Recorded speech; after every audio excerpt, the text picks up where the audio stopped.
2003 সালে মুক্তি পায় হিংসা প্রতিহিংসা নামে একটি বাংলা সিনেমা। দোস্ত এই ছবিতে সাকিব খানের সাথে জুটি বেঁধেছিলেন রত্না কবির। এরপর সেভাবে দেখা না হলেও সাকিবের সাথে ছিল তার ভালো সম্পর্ক। দোস্ত তবে হঠাৎ এই নায়িকা সাকিবের উপরে হঠাৎ চটে গেলেন কেন? এন্ড সেকেন্ড নিউজটি থাকবে দোস্ত, লা লিগার ম্যাচে 3 মে রিয়াল ভাওদলিদের বিপক্ষে মাঠে নেমেছিল বার্সেলোনা। তবে এ ম্যাচে হঠাৎই গ্যালারি থেকে ঝরতে শুরু হলো টাকার বৃষ্টি। তো আশা করি নিউজ দুটি জানতে অবশ্যই ভিডিওটি সম্পূর্ণ দেখবেন। দোস্ত রাজশাহীতে সাকিব খানের তাণ্ডব সিনেমার শুটিং চলাকালীন অসুস্থ হয়ে মৃত্যু হয়েছে স্ট্যান্টম্যান মনির হোসেনের। সোমবার 5 মে এক ফেসবুক পোস্টে চিত্রনায়িকা রত্না লেখেন, সুপ্রিয় খান সাহেব, এই যে যুগের পর যুগ হাততালি পেয়ে যান, ভিলেনের উপর উড়ে এসে পড়েন, নায়িকাকে ভিলেনের হাত থেকে বাঁচান, সেই কৃতিত্ব তো কিন্তু দর্শক না জানলেও আমার আপনার অজানা নয়।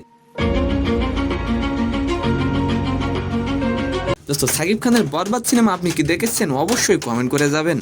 দোস্ত এই নায়িকা আরো বলেন, তাণ্ডব সিনেমায় শুটিং এ স্ট্যান্টম্যান মনির অসুস্থ হয়ে মারা গেছে। শুনেছি আপনি একবারও ছেলেটির কাছে যাননি, তার পরিবারের কাছে যাননি, একবারও খোঁজও নেননি। এগুলো নতুন নয় আপনার, আপনি কখনোই পিছনের গল্প মনে রাখেন না। দোস্ত আর এবার আলোচনা করব রোনালদো বাড়ি যাওয়া বিষয়টি নিয়ে। দোস্ত এই রোনালদো সেই রোনালদো নয়, এই রোনালদো হলেন ব্রাজিলের ফুটবলার রোনালদো নাজারিও।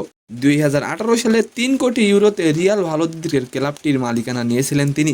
দোস্ত তবে ক্লাবটির পারফরমেন্স খারাপ হওয়ায় ম্যাচ চলাকালীন দর্শকরা নকল 3 কোটি ইউরো মাঠে ভিড়তে থাকেন এবং বলেন, রোনালদো বাড়ি যাও। তো সম্মানিত দর্শক, আজকের ভিডিওটি কেমন লাগলো অবশ্যই কমেন্ট বক্সে জানাবেন। আর ভিডিওটি যদি ভালো লাগে অবশ্যই একটি লাইক দিয়ে আমাদের চ্যানেলটিকে সাবস্ক্রাইব করে দিবেন। ধন্যবাদ।